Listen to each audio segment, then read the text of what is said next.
Good evening and welcome to Netzach Yisrael Daily Kitzur Shulchan Aruch Share. Today we are finishing off a Siman Samach base, which is halachos of Mas or Mat on business dealings. I'm up to Sif Tes Zayin. A person should keep to his word. Even if he hasn't handed over any money yet, he hasn't written it down, the transaction has not been finalized. If both sides have agreed the price, neither side should go back and cancel the deal. One who does go back on the deal, whether it's the buyer or the seller, he's considered one of those who are lacking in trustworthiness. And the spirit of Chachamim does not rest on him. It's appropriate for a Jewish person to keep to his word. As it says in the Pasuk, the remnant of Yisrael, they don't sin and they don't speak falsely. Someone who fears heaven, he should keep even to his own thoughts. Suppose he thought in his head and he agreed in his heart he was going to sell it at a certain price. But the other person who was going to buy it didn't know that he'd already agreed on a price. So the potential buyer offers more money. He should only accept the amount of money which he originally agreed in his heart that he would accept. To key what it says in the Pasuk, that he speaks truth in his heart. Similarly, someone who's buying something, he thought in his heart, I'll pay a certain price. He shouldn't change his mind after that. Similarly, anything similar to that, and other issues between people, person should try and keep even his own thoughts. For example, if he thought and it's decided in his heart he was going to do some sort of good deed and he has the ability to do it, then even though he didn't say he was going to do it, he just thought it, he should still go ahead and do it. But if it's something which is for his own personal needs, as long as there's no element of mitzvah in it, then of course it's only for himself. He doesn't have to keep even things he actually says he's going to do, he still doesn't have to do. So if you'd say, similarly, someone says to his friend, that he's going to give his friend some small present. By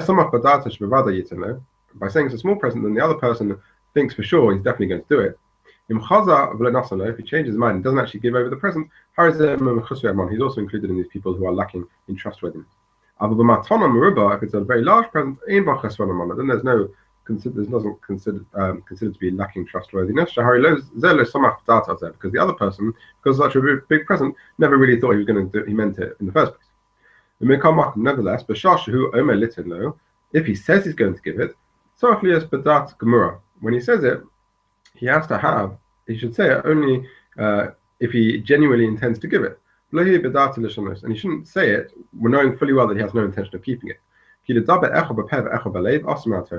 in the Torah to say one thing verbally and be thinking something completely different in your heart. It says in the Pasuk, you have to have a proper measure, and a proper hin as well. And you can ask, why mention hin tzedek? Who surely that's included in having said you have to have ephah tzedek.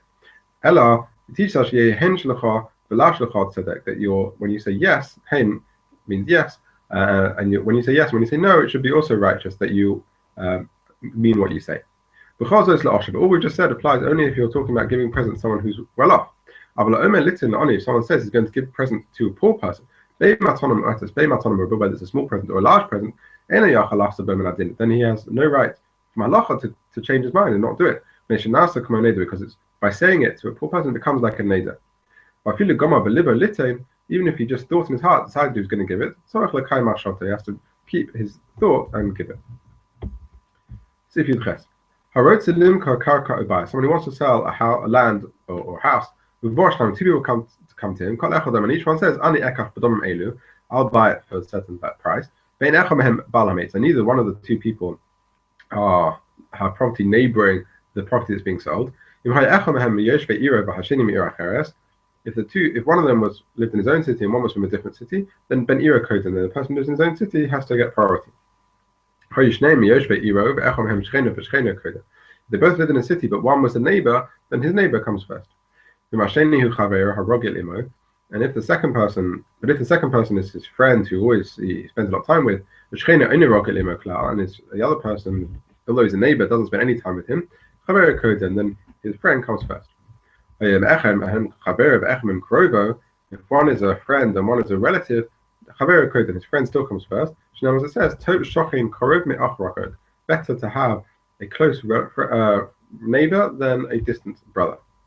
But his relative comes before anybody else, excluding a Talmid Chacham who comes first. And Talmid Chacham gets precedent even over a neighbor or a friend who he spends a lot of time with. Suppose one of them was a neighbor, that means he owns the property adjacent to the property that's being sold. Then he comes first, he has the precedence over everybody. Even after, I suppose he sold to somebody else, the person who is the neighbor of the property being sold can come along, give the money and to the person who just bought it, and basically force him to sell it to him. Even if the person who bought it is a Talmid Chacham and he's a neighbor and he's a relative to the person selling it,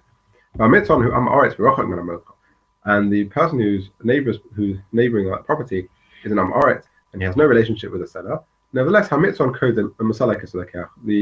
person with the adjacent property has precedence and can force the lekeach out. All these order of who gets precedence, that's a mitzvah from the Chachamim. In order to keep what it says in the Pasuk. You should do what's straight and good in the eyes of Hashem. Okay, have a good evening.